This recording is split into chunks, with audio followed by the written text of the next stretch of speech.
Philadelphia Union, San Jose Earth, DC, Los Angeles Galaxy, Beach Pass, Colorado Rapids, Vancouver Whitecaps, Seattle Sounders,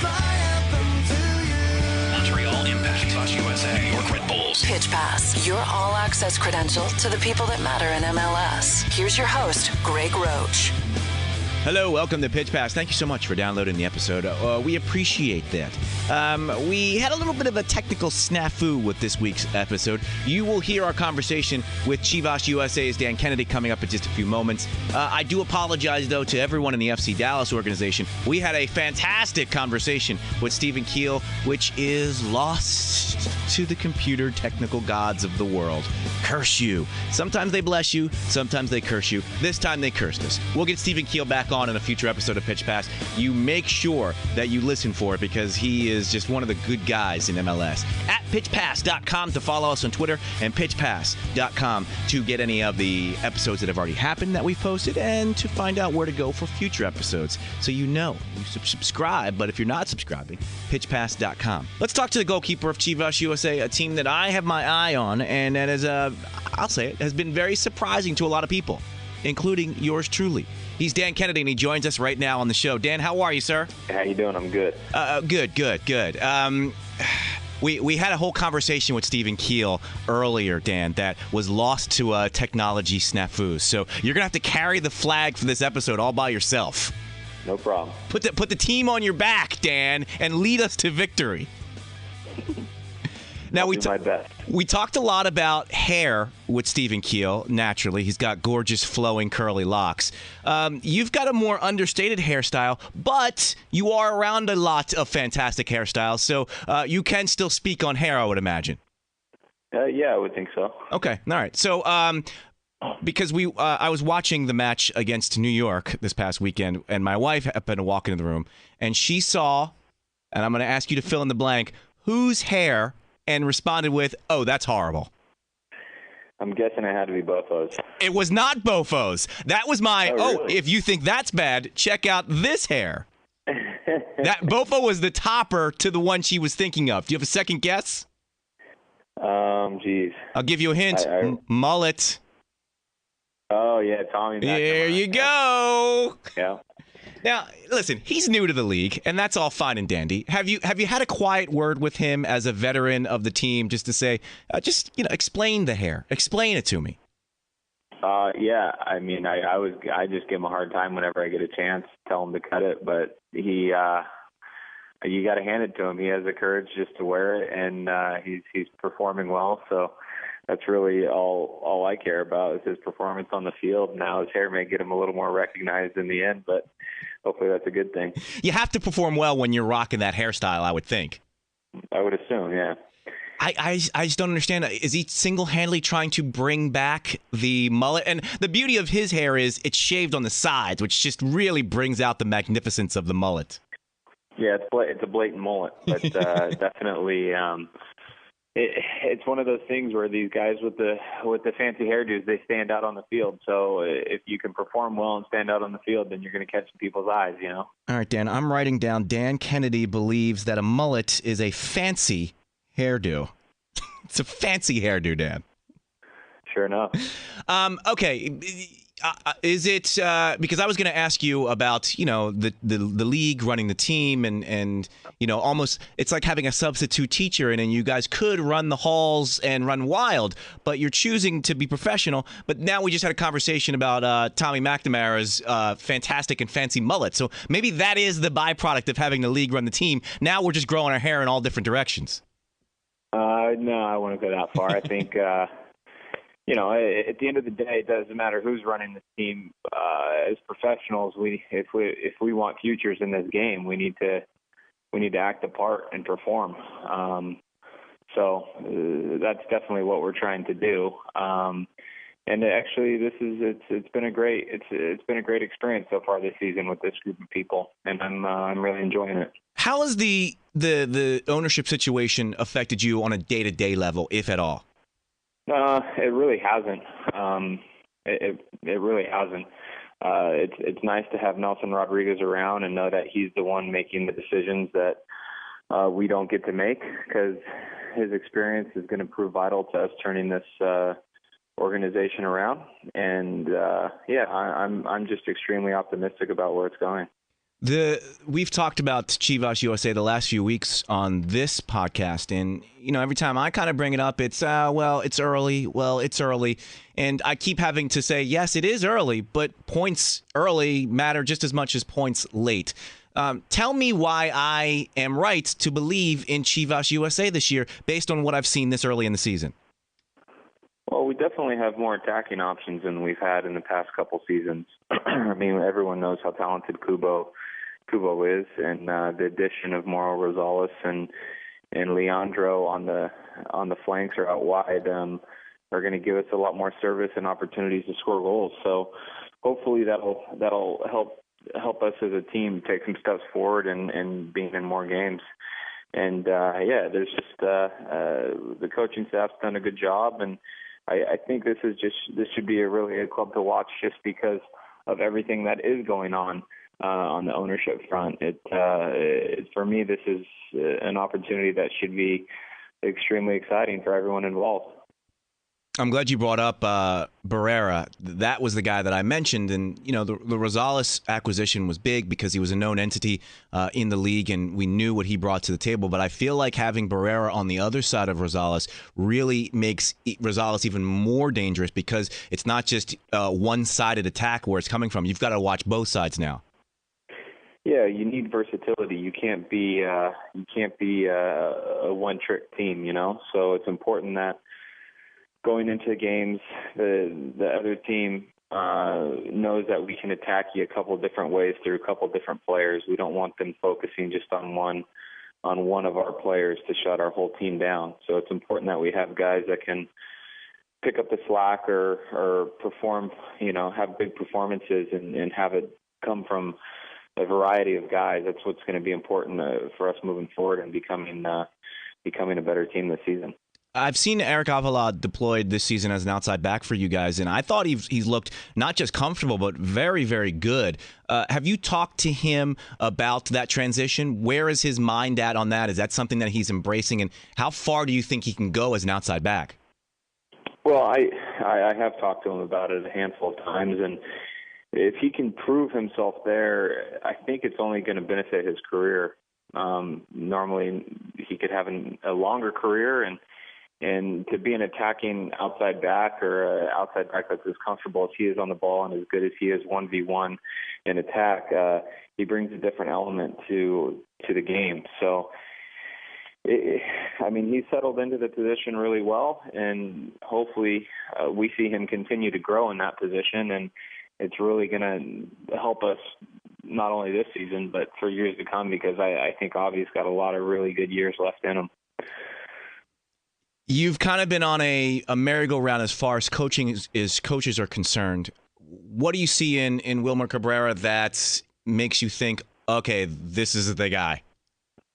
Well, it's important. The experience Wilmer has had in U.S. soccer and the experience he has had in the MLS is going to be vital for us throughout this season. It's a tricky league just to come into as an outsider and take over and take charge and completely understand how difficult it can be. And certainly Wilmer and our coaching staff understand that and have the tools to deal with that. So I think that's going to be their experience is going to be a really key factor in our success. And it's good for where we're at. We need people here that really have something to prove, maybe even have a chip on their shoulder, and that's, on the field and off the field, and from the coaching staff into the front office. We do have a lot to prove at this club, and Wilmer and the coaching staff, they feel like they have a lot to prove. So we're not short on motivation to succeed, and it's going to take a lot of work, and it's not going to be easy by any means. But I think we have a group here from top to bottom that can definitely put something together to be successful in this league. You mentioned that, and you put it in conjunction with your earlier comment about being professional and maintaining that professionalism through this transition. And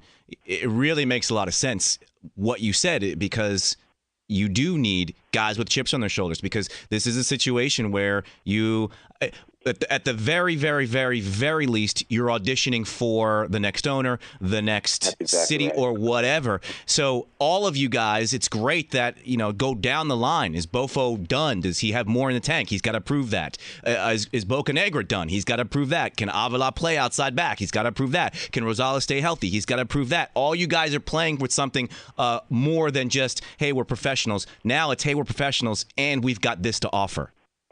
Yeah, and like I said, if now more than ever, there's something really at stake here for our long-term futures. There's certainly been speculation of over this club the past couple seasons, and now we're coming closer to a solution to those issues. And with that conclusion, I mean, it's going to present itself with a lot of opportunities. And for us players, I know I certainly want to be a part of that, and I think the majority of the guys in the locker room feel the exact same way I do. Where is your head at now as far as this transition is concerned? Is it excitement? I talked to you, I believe, at the beginning of last year, and I asked you the questions, and you were professional in your answers. But I now that there is a transition, now that ownership group is out, is it a situation where you're like, oh, thank God, now we're moving towards a place of stability, or is it kind of the same as you felt last season? No, I definitely feel different. You don't want to feel like you're spinning your wheels, in the mud. So I feel like we've, like I just said, with this coaching staff and the leadership that's in place now with Nelson, there's such a great great amount of MLS experience that goes into those guys that it's gonna help us for the long haul. And that's really what I want to be a part of here is to be a part of this thing long term. So, I'm going to do everything in my power to make sure that we as a team is in the locker room are on board this whole thing and take advantage of the support that we're getting from our president and our coaching staff. Let's take it off the pitch and into your life. How does this situation affect you as far as do you refrain from making big purchase items or really saying, okay, I've got roots in Southern California, but I'm not sure if I'm going to be in Southern California in a year, so I'm not going to maybe buy that car or do this? Are there certain things where you're a little hesitant now because you don't know where you might be a year from now? You know what? To be completely honest, that's just the career of a professional soccer player in MLS in general. I don't think that the situation changes any of that. I think majority of players in this league deal with those things regardless of what team you're on. This is a hard profession to be real successful in and have longevity. So we learn to hope for the best and prepare for the worst and take advantage of the opportunities that you have now, because nothing's guaranteed. I want to ask you about your save on Dax McCarty last week. It is up for save of the week. I saw you retweeted it, so let's promote that as well. I know what you're going to say, but I'm hoping you go a different way with it. If Dax had scored there, I can almost guarantee you he would have turned toward the center touchline and made some kind of puffed up chest face or look or whatever. Why don't keepers in that situation do the same thing? Well, your focus immediately turns towards the corner kick. True. It's not like you have time to celebrate with your teammates and take a minute break and jog back, So it's immediately all hands on deck, and let's make sure we don't get scored on again, right away. So you'll see goalkeepers get pumped up. I think I'll give like a clap or a fist pump, but it's very in the moment, quick, and you have, whether it's a great save or a terrible blunder, you have to have a short memory because the next save is the most important one, Okay, but in your head, did you let out a yell and preen a little bit? Oh yeah, I'm okay. always happy. I'm always happy when I make mistakes. It's an important part of helping the team out, and it was good to see the reaction on some of the guys. I think maybe these, for goalkeepers, you enjoy these moments when the game's over. So as a field player, if you score a goal, you're enjoying that moment then. As a goalkeeper, maybe you enjoy it when the game's over a little bit. Speaking of when the game ends, I'm not sure how friendly you are with Dax, but he's one of the good guys in MLS. I am. I know Dax pretty well. Very, very good sense of humor as well. He sent out a very funny tweet, about you and the save. I saw that. I had a chuckle. Did you have a word with him after the match? It was a tie, so nobody was really in a bad mood. Did you pull him aside and go, "Hey, did you see that save against that shot you made?" No, it was more just how you doing. How's it going? We didn't really talk about it. I think he was actually talking to Avila while I stopped by and shook his hand and said a good match. But Dax. I've known Dax for a long time, and he's definitely one of the good guys and great players in this league.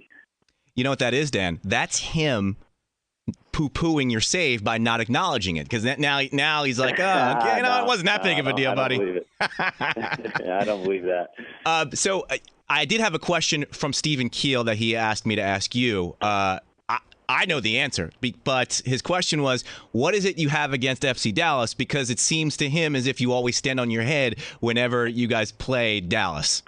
Well, Dallas is one of the teams that didn't want to pick me up. So there is something. All right. Of course, I have something to prove. Explain that. What do you mean didn't want to pick you up? Well, my career's been all over the place to try to find a way, Yeah. And I've definitely found a home here at Chivas USA, and extremely proud and happy about that.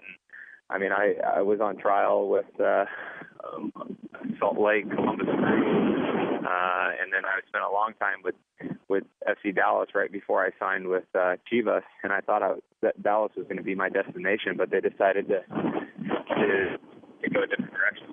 And so because of that, and maybe get up a little bit more against them. Oh yeah, I take pride into trying to prove them wrong. I talked to Clint Irwin last year, and he brought up a great point about keepers, and especially American keepers, in that if you're a field player, there are literally thousands of more opportunities or jobs available on every level of soccer, straight down to youth. If you're a keeper, there are only a certain number of jobs, and thus making it even that much harder to become a professional athlete. Do you agree with that statement? Oh, 100%. And that's why we have the goalie union. We all support each other, because in the end, I think each and every one of us understand how difficult it can be. And there's a lot of great there's a lot of great players that, like Clint, it takes so much to go your way in order just to get the opportunity. So, it's a grind for sure. Superclasico is on Sunday versus Los Angeles Galaxy. In your mind, I'm sure that's a team that you always get up for and always try to beat. Do they seem a little ripe for the picking this season? It's really tough to tell. They should be a team with a lot to prove right now. It hasn't necessarily gone their way this season. But it's one of those things where I don't really care to focus too much about them. I believe that it's really about us, and if we can put together the type of performance we put out on the field in New York, we'll make it a very competitive game, and that's what the Clasico deserves to be, is a competitive game with a winner, and hopefully we can prove to be that winner. Well, best of luck to you, Dan, not only on Sunday but for the rest of the season. We appreciate you taking some time. No, anytime. Reach out and we'll get on the horn and chat. Pass. This is your voice.